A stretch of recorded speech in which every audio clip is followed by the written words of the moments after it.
Hello everyone, welcome back to Study Time with Isha. So last video में हमने start किया था network analysis और उसमें हमने स्टडी किया क्रिटिकल पाथ मेथड जिसे हम शॉर्ट में CPM भी कहते हैं. लेकिन हमने वो कंप्लीट नहीं किया था. हमने कहा था कि देयर आर 3 स्टेजेस.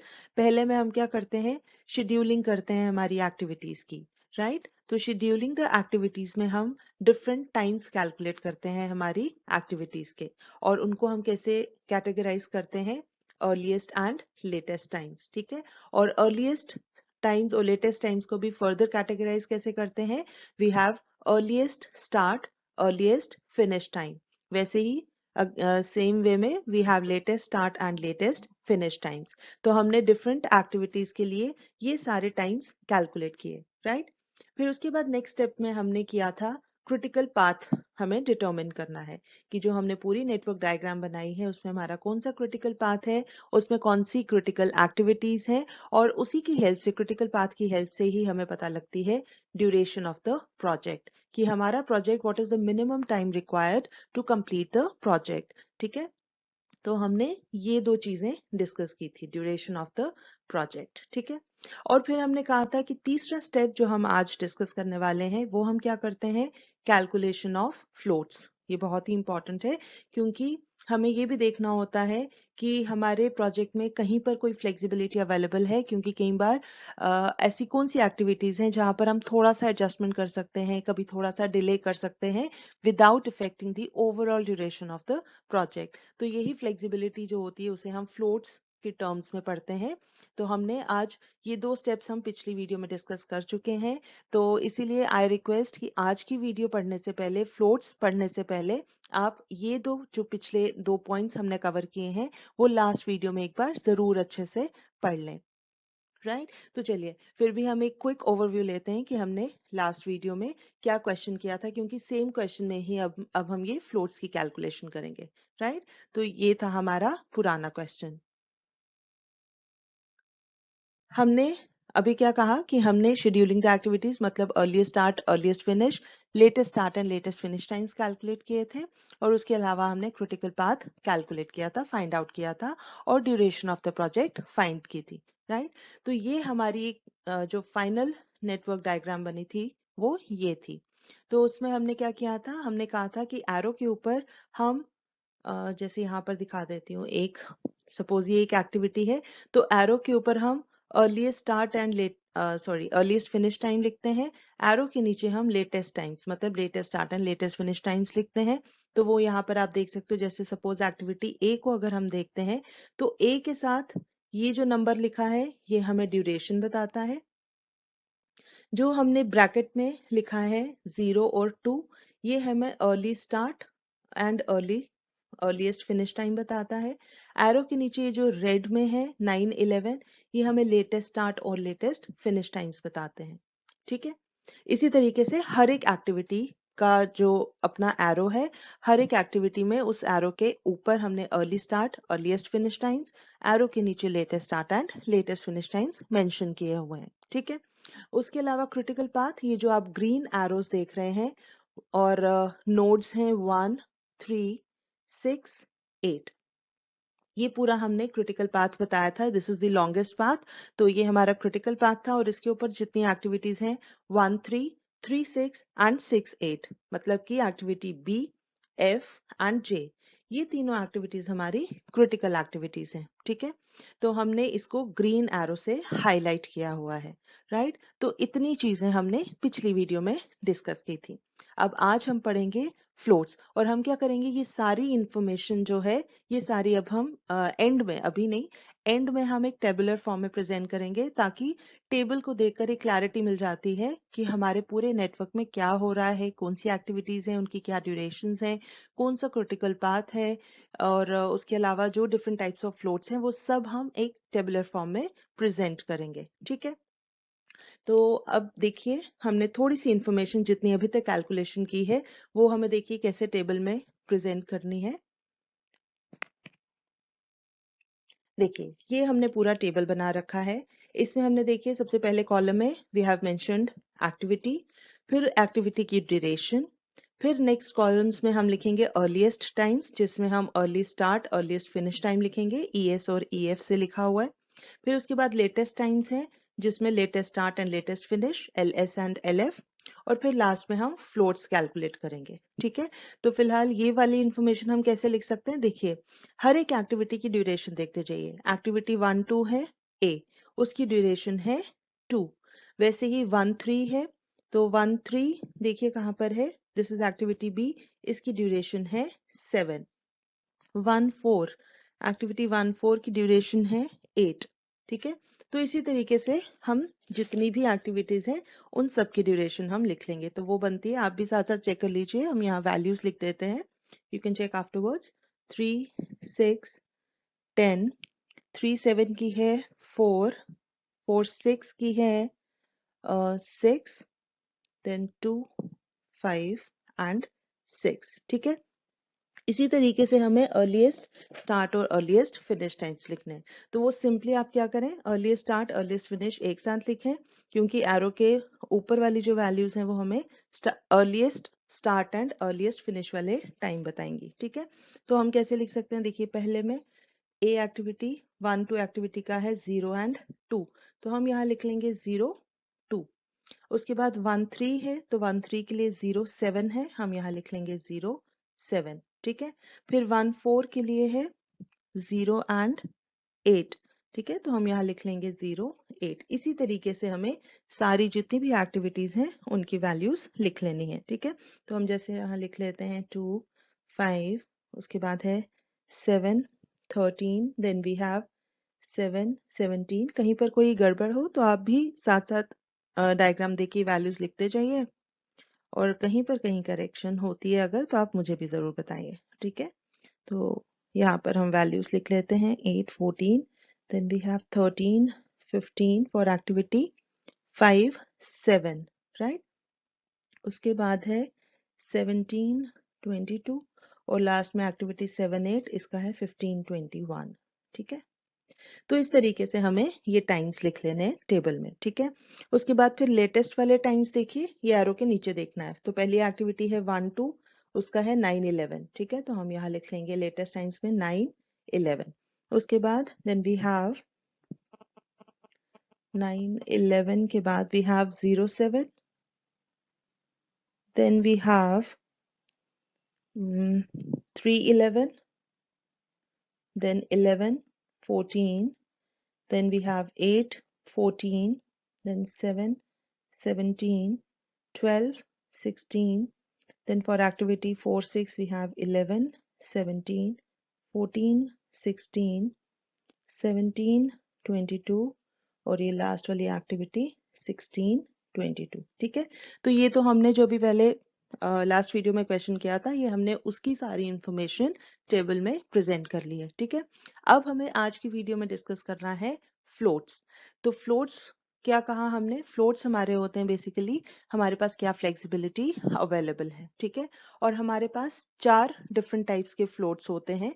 पहला यहाँ पर मेंशन किया है, देखिए टोटल फ्लोट, फिर उसके बाद है interfering float, then we have free float, और लास्ट में वी हैव इंडिपेंडेंट फ्लोट। ठीक है, मगर फ्लोट स्टार्ट करने से पहले चलिए देखते हैं पहले कि हमें फ्लोट्स एक्चुअली पढ़ने किसके लिए हैं, कौन सी एक्टिविटीज के लिए हमें फ्लोट्स कैलकुलेट करने होते हैं।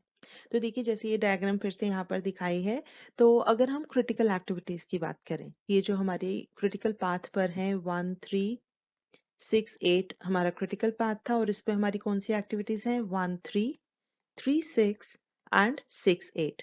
अगर हम इन 3 एक्टिविटीज को देखें, तो पहली एक्टिविटी देखिए 1, 3, इसका अर्लीस्ट स्टार्ट टाइम है 0, मतलब इनिशियली इसको स्टार्ट करना है, फर्स्ट एक्टिविटी है, और इसका लेटेस्ट स्टार्ट टाइम भी 0 है। इसका मतलब हमारे पास कोई डिले कोई फ्लेक्सिबिलिटी अवेलेबल नहीं है, क्योंकि हमें एट द अर्लीस्ट भी हमें अभी स्टार्ट करना है, और एट द मैक्स हम कितना कोई डिले नहीं कर सकते। लेटेस्ट स्टार्ट टाइम भी इसका 0 ही है। ठीक है, अर्लीस्ट स्टार्ट टाइम भी 0 है, लेटेस्ट स्टार्ट टाइम भी 0 ही है, हमारे पास कोई फ्लेक्सिबिलिटी अवेलेबल नहीं है। ठीक है, उसी तरीके से अगर आप एक्टिविटी 3-6 को देखें, तो यहाँ देखिए अर्लीस्ट स्टार्ट टाइम 7 है, मतलब 7th डे पे इसको स्टार्ट मतलब जल्दी से जल्दी हमें 7th डे पे स्टार्ट करना है, और लेटेस्ट एट द मैक्स भी हमें 7th डे पे ही इसको स्टार्ट करना है। मतलब हमारे पास यहाँ भी कोई फ्लेक्सिबिलिटी अवेलेबल नहीं है। उसी तरीके से अगर हम एक्टिविटी 6-8 को देखें, जे एक्टिविटी, तो इसका अर्ली स्टार्ट टाइम है 17th डे और लेटेस्ट स्टार्ट भी है 17th डे। तो मतलब यहाँ पर भी हमारे पास कोई ऑप्शन नहीं है कि हम इसको एक आध दिन थोड़ा सा डिले कर सकें। ठीक है, तो आपने ये चीज नोटिस की कि जो भी हमारी क्रिटिकल एक्टिविटीज होती हैं वहां पर हमारे पास कोई फ्लेक्सिबिलिटी अवेलेबल नहीं होती। अगर इन एक्टिविटीज में जरा सा भी डिले आता है तो हमारा जो ओवरऑल प्रोजेक्ट कंप्लीशन टाइम है वो भी बढ़ जाएगा, तो हमारा ओवरऑल प्रोजेक्ट भी डिले हो जाएगा। ठीक है, तो इसका मतलब हम फ्लोट्स की बात नहीं करते हैं इन केस ऑफ क्रिटिकल एक्टिविटीज और क्रिटिकल पाथ। ठीक है, क्रिटिकल एक्टिविटीज में हम इसकी बात नहीं करते। तो हम फ्लोट्स की बात कहां पर करते हैं? For non critical activities. ठीक है, इन एक्टिविटीज को छोड़कर बाकी सभी एक्टिविटीज के केस में हम फ्लोट्स की बात करते हैं। ठीक है, non critical activities. For example देखिए, हमारे पास पहली एक्टिविटी ही देख लीजिए। पहली एक्टिविटी है ए, इसको कंप्लीट होने में लगते हैं 2 दिन। ठीक है, यहाँ पर अर्ली स्टार्ट टाइम है 0, अभी स्टार्ट कर लें, या फिर लेटेस्ट स्टार्ट टाइम मतलब हम 9th डे पे भी स्टार्ट कर सकते हैं। ठीक है, 2 दिन लगेंगे, 11th डे पे ये खत्म हो जाएगा। ठीक है, तो क्योंकि अगर हम इसको सपोज 9th डे पे भी शुरू करके 11th डे पे खत्म कर देते हैं, तो जो हमारी डी एक्टिविटी है उसका देखिए अर्ली स्टार्ट है 2nd डे पे, लेटेस्ट स्टार्ट 11th डे पे, मतलब हम इसको भी 11th डे पे स्टार्ट कर सकते हैं।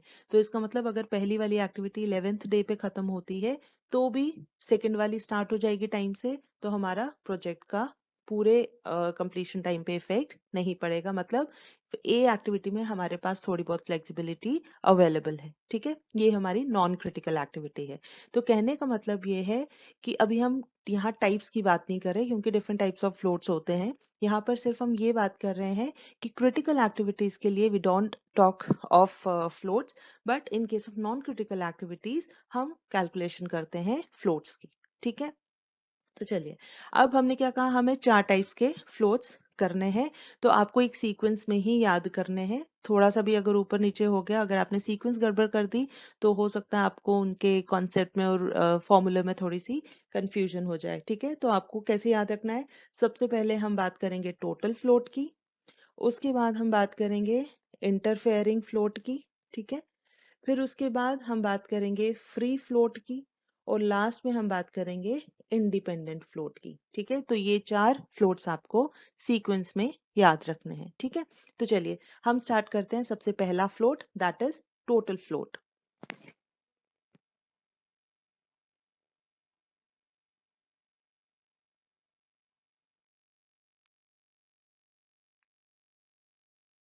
ओके, सो टोटल फ्लोट हमने क्या कहा कि it is total float of an activity, it represents the amount of time by which the activity can be delayed without delaying the project completion time। ठीक है, तो ये वो वाली उतनी फ्लेक्सिबिलिटी हमारे पास अवेलेबल है, उतना टाइम हमारे पास अवेलेबल है कि जितना हम एक्टिविटी को डिले करें लेकिन वो हमारे पूरे ओवरऑल प्रोजेक्ट को डिले ना करे। ठीक है, तो इसके लिए हमारे पास 3 फॉर्मूले हैं, बहुत ही सिंपल है, कोई एक भी याद कर सकते हैं, तीनों याद रख सकते हैं तो बहुत अच्छी बात है, अदरवाइज कोई एक फॉर्मूला याद कर ले।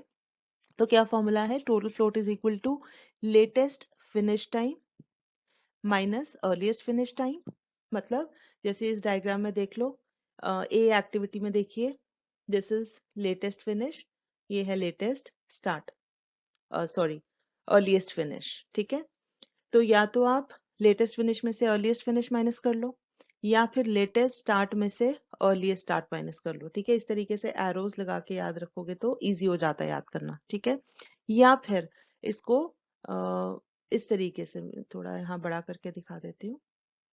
यहाँ पर सपोज हमारे पास इस तरीके से है, ड्यूरेशन A2, यहाँ पर है 0 2, और यहाँ पर नीचे है 9 11। ठीक है, तो या तो 11 माइनस 2 कर लो, या 9 माइनस 0 कर लो, या फिर आप इसको क्रॉस ऐसे इस तरीके से कर सकते हो, 11 माइनस 2, सॉरी 11 माइनस 0 माइनस 2, मतलब latest finish time minus earliest start time minus duration of the project. ठीक है, तो इस तरह से LF minus early start minus duration. ठीक है, तो इन तीनों में से कोई भी एक फॉर्मूला आप लर्न कर सकते हैं।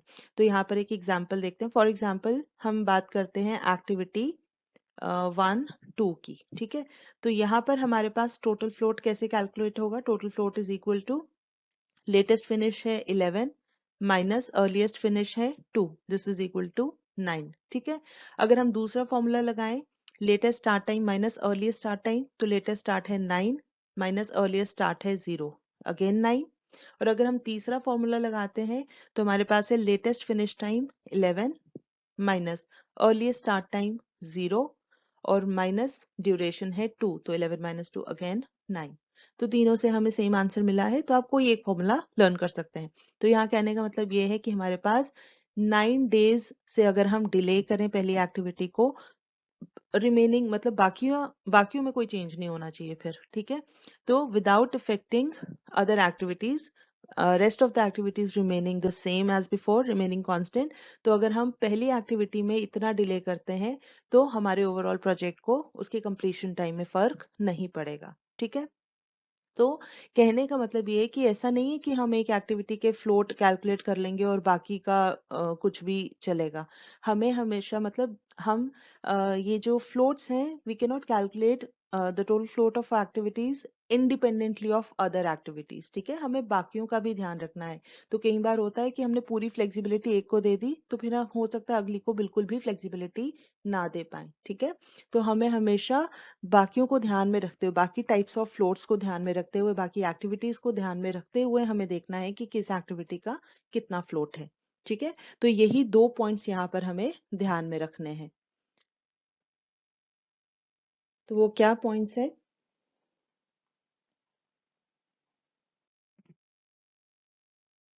तो यहाँ पर हमारे ये 2 पॉइंट्स है जो हमें ध्यान में रखने हैं। First is if an activity is delayed by more than the amount of total float available with it, it would delay completion of the project. ठीक है, तो फॉर एग्जांपल कोई भी एक एक्टिविटी है और उसका सपोज हमारे पास जैसे पहली एक्टिविटी ही हमने ली 1 2 और उसके पास हमारा कितना फ्लोट अवेलेबल था इस एक्टिविटी के लिए? 9 डेज का। ठीक है, मतलब हम 9 दिन इस एक्टिविटी को डिले कर सकते हैं। नाउ सपोज हमें रॉ मटेरियल 11 डेज के बाद आता है, 11 डेज के डिले पर आता है। ठीक है, तो 11 डेज के डिले का मतलब है कि 9 दिन की फ्लेक्सिबिलिटी तो हमारे पास थी लेकिन इसने 2 दिन एक्स्ट्रा ले लिए रॉ मटेरियल आने में। ठीक है, तो इसका मतलब हमारा जो ओवरऑल प्रोजेक्ट है वो 2 दिन से डिले हो जाएगा। ठीक है, तो इसका मतलब तो हमने यही चीज क्या कही कि कोई भी activity if it is delayed by more than the amount of total float available with it, it would delay completion of the project. Right, okay. और दूसरा हमने क्या पॉइंट कहा कि हमें इंडिपेंडेंटली कंसिडर नहीं करना है। तो total floats of various activities they should not be considered in isolation from others because they are not available independently of others. तो हमें बाकी का भी ध्यान रखना है। ठीक है, तो बाकी के फ्लोट्स हैं जो अभी हम आगे पढ़ेंगे, इंटरफेयरिंग फ्लोट, फ्री फ्लोट, हमें उन फ्लोट्स का भी ध्यान में रखना है while calculating total floats of various activities. Right, तो ये 2 पॉइंट्स बहुत इंपॉर्टेंट है। तो चलिए, ये था हमारा टोटल फ्लोट। अब हम देखते हैं next, that is interfering float. Okay, so next is interfering float. Interfering नाम से पता लगता है इंटरफेयरिंग को है जो दूसरे के साथ इंटरफेयर कर रहा है। राइट, तो यहाँ पर हम क्या बोल रहे हैं? देखिए सिंपल वर्ड्स में, it is that part of the total float which causes a reduction in the float of the successor activities. ठीक है, तो मतलब एक एक्टिविटी अगर उसकी हमने फ्लेक्सिबिलिटी यूज कर ली है तो दूसरी एक्टिविटी में उससे सब्सिक्वेंट एक्टिविटी जो है या उसकी सक्सेसर एक्टिविटी जो है उसकी फ्लेक्सिबिलिटी में क्या फर्क पड़ेगा वो हमें इंटरफेयरिंग फ्लोट से पता लगता है। ठीक है, देखिए फॉर एग्जांपल हम लेते हैं एक्टिविटी 4 6। राइट, अब 4 6 के पास देखिए टोटल फ्लोट कितना अवेलेबल है, क्योंकि हम कह रहे हैं इंटरफेयरिंग फ्लोट टोटल फ्लोट का एक हिस्सा है। ठीक है, तो टोटल फ्लोट देखिए हमारे पास कितना अवेलेबल है। अगर हम देखें 11 माइनस 8 कर दें, हमारा ये लेटेस्ट स्टार्ट में से अर्लीस्ट स्टार्ट टाइम माइनस कर दें, 11 माइनस 8 मतलब इसके पास टोटल फ्लोट कितना अवेलेबल है? 3 डेज का। ठीक है। अब लेकिन अगर इससे पहले वाली एक्टिविटी कुछ फ्लेक्सिबिलिटी ले लेती है, मतलब उसमें थोड़ा सा अगर डिले होता है, तो ऑब्वियसली इसके पास ये फ्लेक्सिबिलिटी कम होने के चांसेस हैं। ठीक है, वो कैसे? देखिए, फॉर एग्जाम्पल हमारे पास ये जो एक्टिविटी 1-4 है, ये हमारे देखिए यहाँ पर लिखा है टोटल ड्यूरेशन है इसकी 8 डेज की, और ये इनिशियल एक्टिविटी दिखाई है। ठीक है, अब सपोज हम मान के चलते हैं कि इसमें 2 दिन का डिले आ जाता है। ठीक है, मतलब ये 0 से ना स्टार्ट होकर सेकेंड डे से स्टार्ट होती है। अब सेकेंड डे से अगर स्टार्ट होगी तो ऑब्वियसली इसने 8 दिन लेने हैं, इसकी ड्यूरेशन 8 दिन की है, तो मतलब ये 10th डे पर खत्म होगी। राइट, अब अगर ये 10th डे पर खत्म होगी, तो देखिए यहाँ पर हमारे पास अगली एक्टिविटी का लेटेस्ट टाइम, मतलब मैक्सिमम हमें उसको 11th डे पे स्टार्ट करना ही करना है, ये लेटेस्ट स्टार्ट है।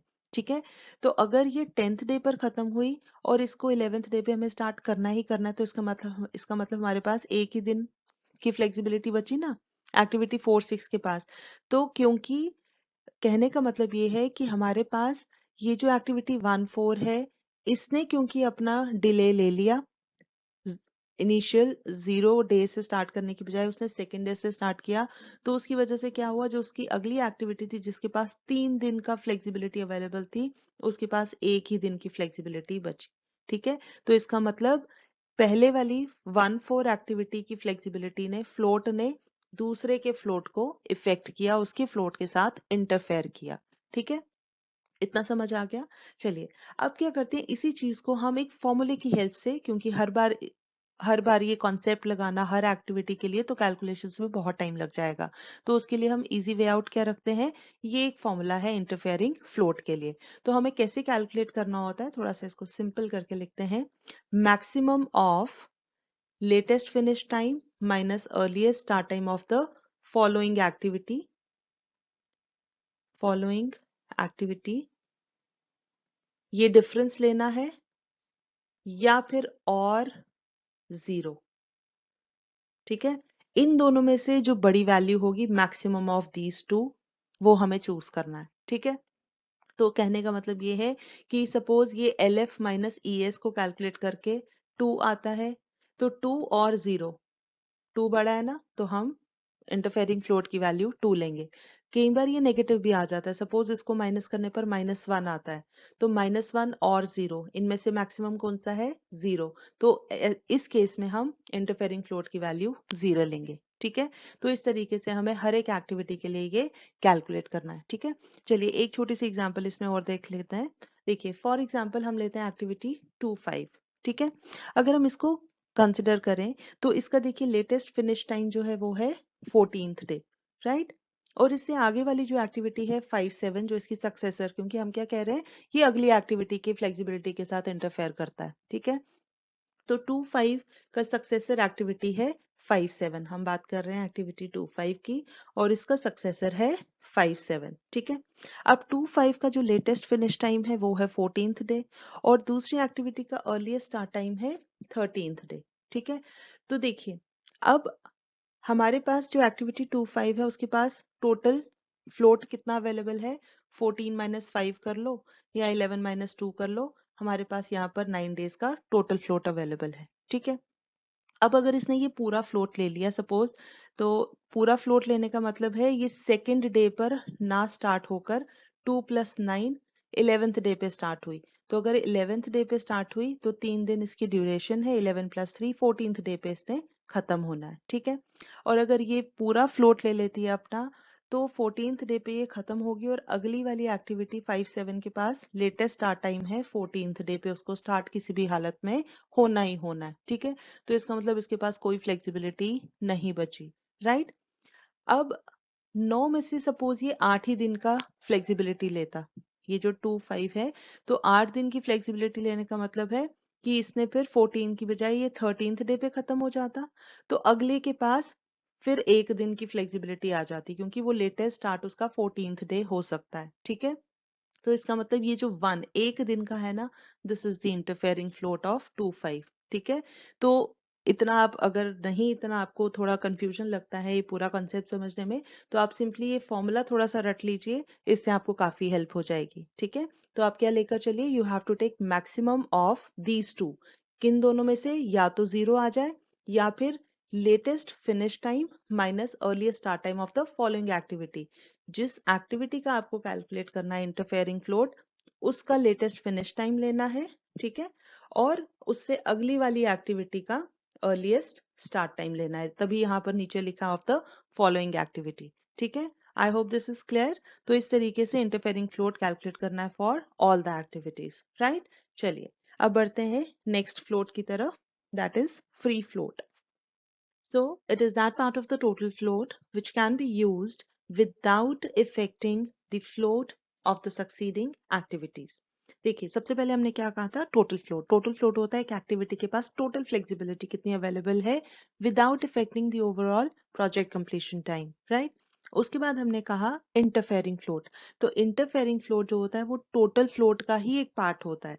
बेसिकली अभी हमने ये जो दो चीजें, एक हम पढ़ चुके हैं इंटरफेयरिंग फ्लोट और दूसरा फ्री फ्लोट, इन दोनों फ्लोट्स को मिलाकर बनता है टोटल फ्लोट, राइट। तो इंटरफेयरिंग फ्लोट टोटल फ्लोट का वो पार्ट होता है जो हमारा इंटरफेयर करता है अगली जो सक्सीडिंग एक्टिविटी है उसके फ्लोट के साथ। लेकिन जो फ्री फ्लोट होता है ये वो फ्लेक्सिबिलिटी है, उतना अमाउंट ऑफ टाइम की फ्लेक्सिबिलिटी है जिसको अगर हम यूज करें तो वो उससे सक्सेसर एक्टिविटी की फ्लेक्सिबिलिटी को इफेक्ट नहीं करेगी। It is also a part of total float. आइए समझते हैं। देखिए फॉर एग्जाम्पल हम लेते हैं एक्टिविटी अगेन 2-5 ले लेते हैं, ठीक है। एक्टिविटी ली हमने 2-5। अब अकॉर्डिंगली अगर हम यहाँ एरो डायग्राम जो देखते हैं तो इसका अर्लीस्ट स्टार्ट टाइम है 2, मतलब ये सेकेंड डे पे एक्टिविटी स्टार्ट होनी है। This is the earliest start time, right. अब सपोज हम बोलते हैं there is a delay of 7 days, 7 दिन का डिले हो जाता है। तो इसका मतलब अब ये सेकेंड डे पे ना स्टार्ट होकर कब स्टार्ट होगी, 9th डे पर, ठीक है। 7 + 2 9। अब 9th डे पे अगर स्टार्ट होगी तो इसको कितने दिन लगने हैं, ड्यूरेशन है 3 दिन का, मतलब 9 + 3 10 11 12, ठीक है। तो 12th डे पर ये एक्टिविटी खत्म हो जाएगी, राइट। अब जब ये 12th डे पर खत्म हो गई तो इसकी जो सक्सेसर एक्टिविटी है 5-7-2-5 के बाद आता है 5-7, राइट। इसका अर्लीस्ट स्टार्ट टाइम है 13। तो इसका मतलब अगर हमने ये 12th डे पे खत्म भी कर दी तो इसने इसका earliest start time 13th day ही है, ठीक है। तो ये अपने टाइम से स्टार्ट हो सकती है। और इसका जो लेटेस्ट स्टार्ट टाइम है 14, मतलब इसके पास एक दिन का फ्लेक्सिबिलिटी है, तो वो डिस्टर्ब नहीं हुई, ठीक है। पहले वाली 12th डे पे खत्म हो गई, दूसरी वाली ने 13th डे पे स्टार्ट करना है, तो still it can be started at its earliest start time, ठीक है। तो इसका मतलब हमारा ये जो फ्लोट था अभी इसने इंटरफेयर नहीं किया अगली एक्टिविटी के साथ, राइट। तो बेसिकली हम यहाँ पर कैलकुलेशन के लिए अब इतना कॉन्सेप्ट, जैसे हमने पहले भी कहा था कि हर बार हर एक्टिविटी की कैलकुलेशन के लिए हम हर बार इतना कॉन्सेप्ट लगाने में टाइम वेस्ट नहीं कर सकते। तो इसीलिए we have a formula, in fact we have 2 फॉर्मूले। वो फॉर्मूले क्या है, देखिए। Free float is equal to, इसको शॉर्ट में लिखते हैं ताकि लर्न करने में इजी रहे। हम लिखते हैं earliest start time following activity, हो गया सक्सीडिंग एक्टिविटी, ठीक है। ES of the following activity minus earliest finish time of the जिस एक्टिविटी की हम बात कर रहे हैं, ठीक है। ये पहला फॉर्मूला है। तो इसके अकॉर्डिंग क्या होगा कि अगर हम एक्टिविटी 2-5 की बात कर रहे हैं तो इसके लिए free float is equal to, इसकी नेक्स्ट एक्टिविटी है 5-7, तो फॉलोइंग एक्टिविटी और इसका अर्ली स्टार्ट टाइम है 13 और earliest finish time of this activity is 5, ठीक है। तो हम इसको यहाँ पर लिखेंगे 13 - 5 विच इज इक्वल टू 8। इसका मतलब 8 डेज का फ्री फ्लोट, मतलब अगर हम 8 डेज की फ्लेक्सिबिलिटी यूज कर भी लेते हैं 2-5 पे तो उससे अगली वाली एक्टिविटी की फ्लोट में कोई फर्क नहीं पड़ेगा, ठीक है। तो देखिए हमने इसी एक्टिविटी के लिए पहले हमने कैलकुलेट किया था, देखिए टोटल फ्लोट कितना था 9 डेज का, राइट। इंटरफेयरिंग फ्लोट हमने कैलकुलेट किया था, वो आया था 1 डे का। और हमारा फ्री फ्लोट अभी हमने कैलकुलेट किया, वो आया 8 डेज का, है ना। तो इंटरफेयरिंग और फ्री फ्लोट को ऐड करो, ये बनता है 9 डेज, है ना। तो मतलब ये टोटल फ्लोट देखिए कितना था 2-5 के बाद, अगर हम ये करें 14 - 5 इज 9, 9 दिन का अवेलेबल था, ठीक है। तो इन 9 दिन में से अगर हम 8 दिन तक की फ्लेक्सिबिलिटी ले लेते हैं तो हम, तो देखिए अगर 8 दिन की फ्लेक्सिबिलिटी लेते हैं तो क्या बनेगा, मतलब 8th डे 8 दिन डिले किया तो इसका मतलब ये 2 की बजाय 2 + 8 10th डे पे स्टार्ट हुआ, सेकेंड डे पे ना स्टार्ट होकर 8 दिन डिले हुआ, मतलब 10th डे पे स्टार्ट हुआ। तो 10th डे पे स्टार्ट हुआ, 3 दिन की ड्यूरेशन है, 10 + 3 इज 13। तो तब भी इसने 13th डे पे खत्म हो जाना है और अगली एक्टिविटी अपने अर्लीस्ट स्टार्ट टाइम 13 डे पे स्टार्ट हो जाएगी। ठीक है, अब अगर ये एक दिन और एक्स्ट्रा ले लेता, टोटल 9 डेज का फ्लोट है ना अवेलेबल 25 के पास, तो अगर ये पूरे 9 दिन का फ्लेक्सिबिलिटी ले लेता तो फिर अगले वाले के पास फ्लेक्सिबिलिटी नहीं बचती, क्योंकि फिर ये 14th डे पे खत्म होना था और अगली वाला अर्लीस्ट स्टार्ट टाइम 13 पे ना स्टार्ट होके 14 पे स्टार्ट होता। ठीक है, तो इसका मतलब ये जो एक दिन का है ये इंटरफेयरिंग फ्लोट है, बाकी 8 दिन का फ्री फ्लोट है जिसको यूज करने से सक्सेसर एक्टिविटीज के फ्लोट पे इफेक्ट नहीं पड़ेगा। ठीक है, तो ये तो हो गया पहला फॉर्मूला। एक फॉर्मूला, आपकी मर्जी, आप दोनों फॉर्मूले लर्न करना चाहें आपकी मर्जी है। ठीक है, आप जैसे इजी समझते हैं, लेकिन हम यहाँ पर दोनों एक्सप्लेन कर देते हैं। देखिए, दूसरा फॉर्मूला है total float minus head slack. ठीक है, तो टोटल फ्लोट तो हमें पता है क्या है, वो हमें फॉर्मूले से पता लग जाता है कि आप लेटेस्ट फिनिश और लेटेस्ट स्टार्ट को माइनस कर लो, सॉरी लेटेस्ट फिनिश और अर्लीस्ट फिनिश को माइनस कर लो, या फिर अर्लीस्ट स्टार्ट और अर्लीस्ट फिनिश का डिफरेंस ले लो। ठीक है, तो टोटल फ्लोट हमें मिल जाता है। तो हेड स्लैक लेकिन क्या होता है, तो देखिए हेड स्लैक बेसिकली क्या होता है कि हम एक तो हेड की बात करेंगे, ये याद रखने के लिए है कि जिस एक्टिविटी की हम बात कर रहे हैं उस एरो का जो हेड होता है, ठीक है, जहां पर एरो का निशान बना होता है, उस हेड इवेंट का हम स्लैक कैलकुलेट करते हैं। ठीक है, तो हेड स्लैक यहाँ पर फॉर्मूला लिख लेते हैं।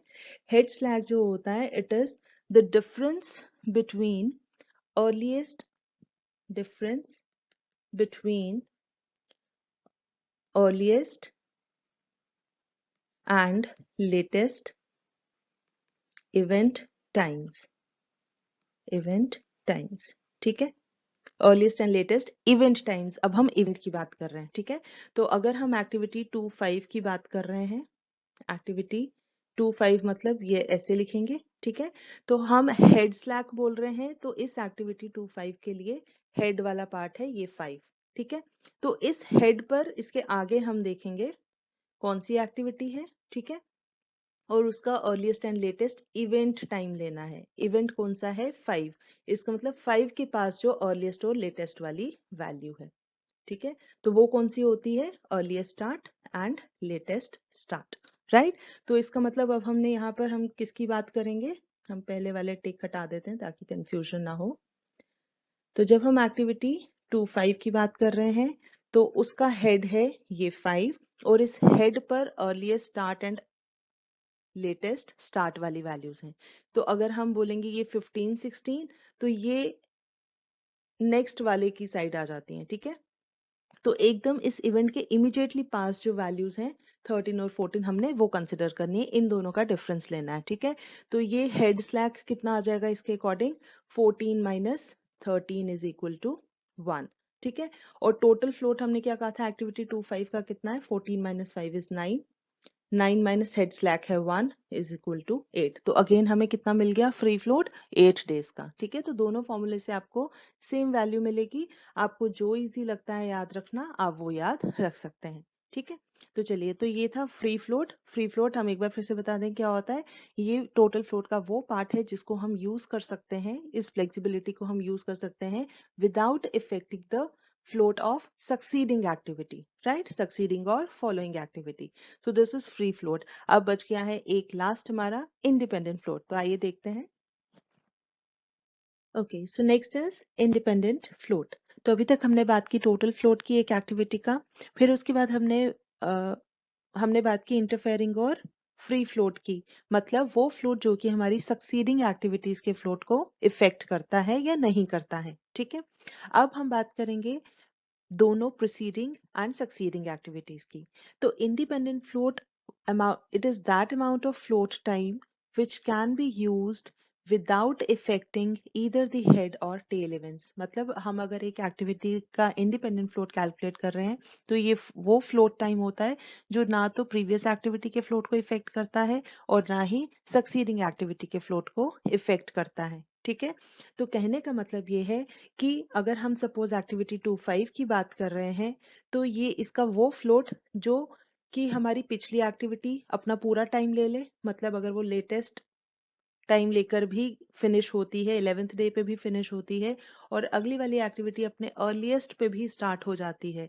तो बीच में वो वाली फ्लेक्सिबिलिटी जो इन दोनों को इफेक्ट ना करे, ना आगे वाली एक्टिविटी के फ्लेक्सिबिलिटी को इफेक्ट करे और ना ही पिछली वाली एक्टिविटी के फ्लोट को इफेक्ट करे। ठीक है, तो इसको कैलकुलेट करने के लिए वी हैव दिस फॉर्मूला। इसको भी थोड़ा शॉर्ट में लिख लेते हैं। We have earliest start time of the following activity, latest finish time of the preceding activity, sorry यहाँ पर ये गलत हो गया है, this is not following activity, this is preceding activity, and minus करना है इसमें से duration of the current activity, जिस एक्टिविटी की हम बात कर रहे हैं। ठीक है, तो यहाँ पर अगर हमें ये कैलकुलेट करना हो, हम कैसे कैलकुलेट करेंगे? देखिए, इसी एक्टिविटी की बात करते हैं 2-5 की। Independent float is equal to, देखिए इसकी फॉलोइंग एक्टिविटी का अर्लीस्ट स्टार्ट टाइम है 13, पहले वाली एक्टिविटी का लेटेस्ट फिनिश टाइम है 11 और इसकी अपनी ड्यूरेशन है 3 दिन की। तो ये हो गया 13 माइनस 3 10, 10 माइनस 11 इज -1। तो जब भी -1 आएगा तो हम इसको कंसिडर करेंगे 0। ठीक है, क्योंकि -1 नहीं हो सकता, फ्लेक्सिबिलिटी कैन नॉट बी -1। तो -1 का मतलब यही है कि कोई भी बिल्कुल भी फ्लोट अवेलेबल नहीं है। जैसे हमने पहले इंटरफेयरिंग फ्लोट के केस में कहा था ना, मैक्सिमम ऑफ दिस वैल्यू और 0, तो वैसे ही अगर नेगेटिव आता है तो we will take it as 0। ठीक है, मतलब यहाँ पर ऐसा बिल्कुल भी फ्लेक्सिबिलिटी अवेलेबल नहीं है जिससे कि दोनों आगे पीछे वाली एक्टिविटीज इफेक्ट ना हो। ठीक है, और दूसरा फॉर्मूला यहाँ पर है free float minus tell slack. ठीक है, तो जैसे पिछले वाले में हमने कहा हेड स्लैक, यहाँ पर हम बात करते हैं टेल स्लैक की। ठीक है, तो टेल स्लैक, अब यहाँ पर देखिए फ्री फ्लोट हमने इसके लिए कितना कैलकुलेट किया था, हमारे पास इसका फ्री फ्लोट अवेलेबल था 8 डेज का, है ना। 8 माइनस टेल स्लैक अब यहाँ पर कैलकुलेट करते हैं। टेल स्लैग होता है लेटेस्ट और अर्लीस्ट टाइम्स हमने लेने हैं उस इवेंट के। तो क्योंकि हम टेल स्लैग बोल रहे हैं तो 2-5 की टेल है यहाँ पर 2 पर, और यहाँ पर दो टाइम कौन कौन से हैं, 2 और 11। तो इन दोनों का difference 11 minus 2 is equal to 9। ठीक है, तो 8 माइनस 9 अगर हम लिखेंगे तो भी ये -1 ही आएगा। तो जहां पर भी -1 आएगा या नेगेटिव वैल्यू आएगी वहां पर हम बोलेंगे इंडिपेंडेंट फ्लोट इज 0। ठीक है, इज दैट क्लियर? और इसमें एक चीज और ध्यान रखनी है, यहाँ पर जो इनिशियल एक्टिविटीज होती हैं, जैसे यहाँ पर 1-2, 1-2, 1-3 एंड 1-4, ये सब स्टैटिक एक्टिविटीज है ना, तो इनके लिए प्रीसीडिंग एक्टिविटी तो होगी नहीं हमारे पास। ठीक है, और ना ही टेल स्लैक हमें मिल सकता है। तो इन तीनों ही केसेस में डायरेक्टली ही इंडिपेंडेंट फ्लोट कितना आ जाएगा, 0, क्योंकि यहाँ पर इसकी बात ही नहीं हो सकती। तो independent float will be equal to 0 for initial activities, right. Okay, तो ये थे हमारे सारे फ्लोट्स, चारों टाइप्स के। I hope all these floats are clear. I know these are little confusing, थोड़ा सा समझने में मुश्किल होती है, कंफ्यूजन रहती है, मुश्किल भी है थोड़ा, कि मतलब एक चीज याद रखो दूसरी भूल जाती है। बट अगर आप इसको एक प्रॉपर सीक्वेंस में और थोड़ा कॉन्सेप्ट समझकर समझने की कोशिश करेंगे तो आपके लिए बहुत ईजी हो जाएगा। ठीक है, रैंडमली मत पढ़े, एक बार इंडिपेंडेंट फ्लोट पढ़ लिया फिर फ्री फ्लोट पढ़ लिया, इसको प्रॉपर सीक्वेंस में पढ़े। पहले देखें फ्लोट हमें चाहिए किस लिए होता है, फॉर नॉन क्रिटिकल एक्टिविटीज, उसके बाद टोटल फ्लोट, फिर इंटरफेयरिंग फ्लोट, फिर फ्री फ्लोट और लास्ट में इंडिपेंडेंट फ्लोट। तो हमने एक एक दो दो एग्जांपल से तो आपको बता दिया कि कैसे कैलकुलेशन करनी है। तो हमने जो इनिशियली टेबल दिखाया था वहां पर हर एक एक्टिविटी के लिए you have to do all these calculations. ठीक है, तो प्लीज आप इसको प्रैक्टिस करें, कहीं पर भी कोई कंफ्यूजन होगा तो आप कमेंट बॉक्स में पूछ सकते हैं। तो आपकी रेफरेंस के लिए हम यहाँ पर पूरे टेबल की वैल्यूज दे देते हैं, ताकि आपको अगर कहीं पर डाउट हो तो आप वहां से अपनी वैल्यूज चेक कर सकते हैं। ठीक है, so this is the complete table for your reference. यहाँ पर जैसे आप देख सकते हो कि हमने 1-3 एक्टिविटी, 3-6 और 6-8 जो येलो में हाईलाइटेड है, इसमें आप नोटिस करेंगे ये सब क्रिटिकल एक्टिविटीज हैं और इनकी जितने भी फ्लोट्स हैं, चारों टाइप के फ्लोट्स, इनकी वैल्यूज 0 हैं। बाकी की कैलकुलेशंस आप फॉर्मूले देखकर और एग्जाम्पल की हेल्प से कैलकुलेशंस कर सकते हैं। तो बस आप भी फटाफट से कैलकुलेशंस कीजिए और अपनी वैल्यूज इस टेबल की वैल्यूज के साथ मैच कर लीजिए। तो इसी के साथ I will take your leave.